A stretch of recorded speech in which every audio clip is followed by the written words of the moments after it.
Мен негізі табыс таксовать етіп жүрген адам. Жаңа ана қарачы киіп алған жігітке отырды да, аға, мен 2-3 жерде өлең айтуым керек еді.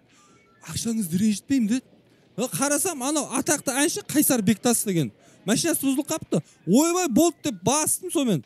Соны жаңа бір коттеджге келдік. Сөйтіп тұрам, аға, костюм ұстап жүресіз ба менің деді.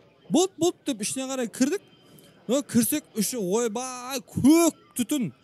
Даже капучино, чино, мино, фино деп өлең ұрып тұр ішінде. Бәрі жаңа балмаскараттағыдай маска киіп алған көздеріне. Түрсігі жоқ бір шалдары жүр. Япты кедік, мыналар қартайғанда қойын деген ба деп қоям, алжиын деген ба деп қоям. Сөйтіп тұрам, бір қатын келді.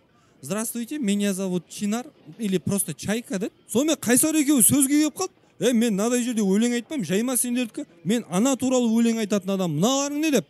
Сөйтіп тұрып, бір қора маски шоу кіріп келді. Қайсардың охрана шығар деп тұрам. Жарқ еткізіп Қайсарды ұйықтатып тастады. О, таксист қалайсың деп жаңа танып жүр жаңалардың бәрі ішінде. Сонымен жаңа залдағы түрсігі жоқ шалдар қашып жүгіріп жүр, корнишондары шошайып. Сонымен бәріміз жинап алды да список жасады ғой, короче. Сон Қайсар екеуміз әшейін кіріп кеттік, ана списоктың ішіне бар емес па? Жаңа енді көрсең ішінде списоктағы қыздар, жап-жас қазақтың қыздары, жүрегің ауырады бар емес па ше? Айналайындар, Қайсар екеуміздің тойларында қызметтеміз ғой.